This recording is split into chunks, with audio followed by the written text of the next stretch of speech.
Hi പ്രിയപ്പെട്ട രക്ഷിതാക്കളെ, നമ്മുടെ കുട്ടി മറ്റു കുട്ടികളെ കടിക്കുകയോ അടിക്കുകയോ ചെയ്യാറുണ്ടോ? ഡേ കെയറിൽ നിന്നോ ബന്ധുക്കളിൽ നിന്നോ നഴ്സറികളിൽ നിന്നോ പരാതി കേട്ട് നിങ്ങൾക്ക് ലജ്ജയും സങ്കടവും തോന്നിയിട്ടുണ്ടോ? ഇനി ഞാൻ വളർത്തുന്നതിൻ്റെ കുഴപ്പം കൊണ്ടാണ് കുട്ടികളിങ്ങനെ മറ്റുള്ളവരെ കടിക്കുകയും അടിക്കുകയും എന്നൊക്കെ നിങ്ങൾ ചിന്തിച്ചിട്ടുണ്ടോ?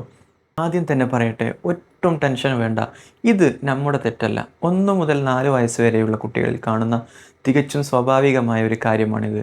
ഇന്ന് നമ്മൾ നോക്കാൻ പോകുന്നത് യാതൊരുവിധ ശിക്ഷയും നൽകാതെ വെറും 3 മിനിറ്റിനുള്ളിൽ എങ്ങനെ 90% കുട്ടികളുടെയും ഇത്തരം സ്വഭാവം എങ്ങനെ മാറ്റിയെടുക്കാമെന്നതിനെക്കുറിച്ചാണ്. ഇതിൻ്റെ 5 സ്റ്റെപ്പ് പ്ലാനുകളുമായാണ് ഞാൻ ഇന്ന് വന്നിട്ടുള്ളത്. എൻ്റെ പേര് സയ്യിദ് മുഹമ്മദ് മുബഷിർ, സ്പെഷ്യൽ എഡ്യൂക്കേഷൻ ടീച്ചറായി ദുബായിൽ ജോലി ചെയ്യുന്നു. Welcome to toy talks. എന്തുകൊണ്ടാണ് കുട്ടികൾ ഇങ്ങനെ ചെയ്യുന്നത്? കുട്ടികൾക്ക് അവരുടെ വികാരങ്ങൾ വാക്കുകളിലൂടെ പ്രകടിപ്പിക്കാൻ കഴിയാത്തത് കൊണ്ടാണ് അവർ പലപ്പോഴും ശരീരം ഉപയോഗിക്കുന്നത്. ഇതിന് പ്രധാനമായിട്ടും 4 കാരണങ്ങളാണുള്ളത്. ഒന്നാമതായി നിരാശയും ദേഷ്യവും, അതായത് ഫ്രസ്ട്രേഷൻ. ഉദാഹരണത്തിന്, ചേട്ടൻ്റെ കയ്യിലുള്ള കാറ് ചോദിച്ചിട്ട് കിട്ടാത്തപ്പോൾ അത് എങ്ങനെ വാങ്ങിയെടുക്കണമെന്ന് അറിയാത്തത് കൊണ്ട് ദേഷ്യം വന്ന് കുട്ടി ചേട്ടനെ ഒന്ന് കടിക്കുന്നു.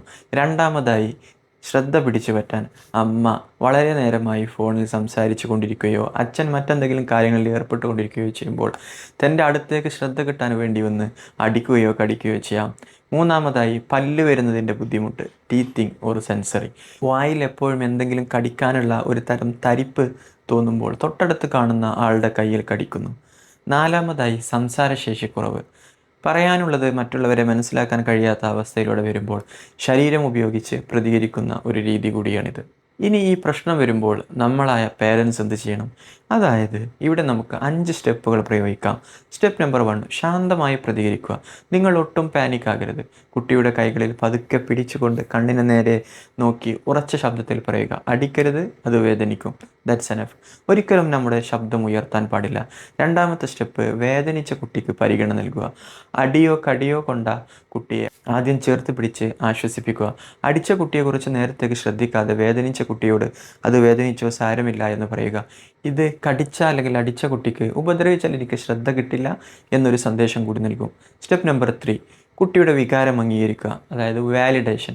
അടിച്ച കുട്ടിയുടെ അടുത്തേക്ക് മുട്ടുകുത്തിയിരുന്നിട്ട് പറയുക, മോനെ ആ കാർ കിട്ടാത്തത് കൊണ്ടാണ് ഭയങ്കര ദേഷ്യം വന്നത്, എനിക്ക് മനസ്സിലായി.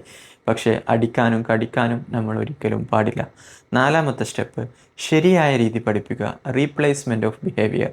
മോനെ ആ കാർ വേണമെങ്കിൽ തട്ടിയെടുക്കുന്നതിന് പകരം കൈ നീട്ടി തായെന്ന് ചോദിക്കാം, അല്ലെങ്കിൽ ഇഷ്ടമായില്ലെങ്കിൽ ഇങ്ങനെ കൈ കാണിച്ച് സ്റ്റോപ്പ് എന്ന് പറയാം. അഞ്ചാമതായി ശ്രദ്ധ തിരിക്കുക. മോനെ എന്തെങ്കിലും കടിക്കണമെന്ന് തോന്നുന്നുണ്ടെങ്കിൽ ഈ ആപ്പിൾ കഷ്ണം കടിക്കാം, അല്ലാതെ ചേട്ടനെ കടിക്കാൻ പാടില്ല, മുതിർന്നവരെ ആക്രമിക്കാൻ പാടില്ല. അത് പറഞ്ഞു കഴിഞ്ഞ ഉടനെ നമുക്കൊരു പസിൽ വെച്ച് കളിച്ചാലോ അങ്ങനെ എന്തെങ്കിലും ചോദിച്ച് അവരുടെ ശ്രദ്ധ തിരിക്കാൻ കൂടി ശ്രമിക്കുക. ഈ സമയത്ത് നമ്മൾ മാതാപിതാക്കൾ ഒരിക്കലും ചെയ്യാൻ പാടില്ലാത്ത 3 കാര്യങ്ങൾ കൂടി ഞാൻ ഓർമ്മിപ്പിക്കട്ടെ. ഒന്നാമതായി, തിരികെ അടിക്കുകയോ കടിക്കുകയോ ചെയ്യരുത്.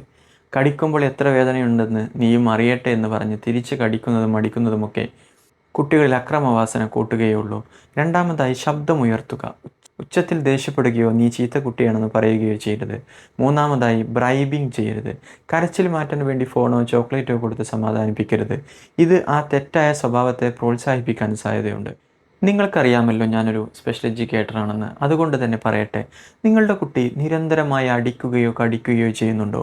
അതിനോടൊപ്പം സംസാരശേഷി കുറവ്, മുഖത്ത് നോക്കാതിരിക്കുക, ശബ്ദങ്ങളോട് അമിതമായി പ്രതികരിക്കുക എന്നിവയൊക്കെ ഉണ്ടെങ്കിൽ തീർച്ചയായും ശ്രദ്ധിക്കേണ്ടതുണ്ട്. ഇത് ചിലപ്പോൾ ഓട്ടിസത്തിൻ്റെ അല്ലെങ്കിൽ എന്തെങ്കിലും സെൻസറി പ്രശ്നങ്ങളുടെ ഭാഗമാകാൻ സാധ്യതയുണ്ട്. അതുകൊണ്ട് തന്നെ എത്രയും പെട്ടെന്ന് അത് വിദഗ്ധരെ കാണുക. നേരത്തെയുള്ള തെറാപ്പിയും മറ്റും കുട്ടിയെ ഒരു പരിധിവരെ ട്രെയിൻ ചെയ്തെടുക്കാൻ നമുക്ക് സാധിക്കും. കുട്ടികളുടെ ഇത്തരം സ്വഭാവം എളുപ്പത്തിൽ ട്രാക്ക് ചെയ്യാനും മാറ്റിയെടുക്കാനും സഹായിക്കുന്ന ഒരു free biting and hitting tracker PDF വൈകാതെ നമ്മുടെ വാട്സപ്പ് കമ്മ്യൂണിറ്റിയിൽ ആഡ് ചെയ്യുന്നതാണ്. അടുത്ത വീഡിയോയിൽ നമ്മൾ സംസാരിക്കുന്നത് ടോഡ്ലർ ഫസ്റ്റ് എയ്ഡ് ആണ്. വീട്ടിൽ തന്നെ ശ്രദ്ധിക്കേണ്ട 10 കോമൺ പ്രശ്നങ്ങൾ എന്ന വിഷയമാണ്. ഉപകാരപ്രദമായ മറ്റൊരു വീഡിയോയുമായി നമുക്ക് വീണ്ടും കാണാം. Happy parenting.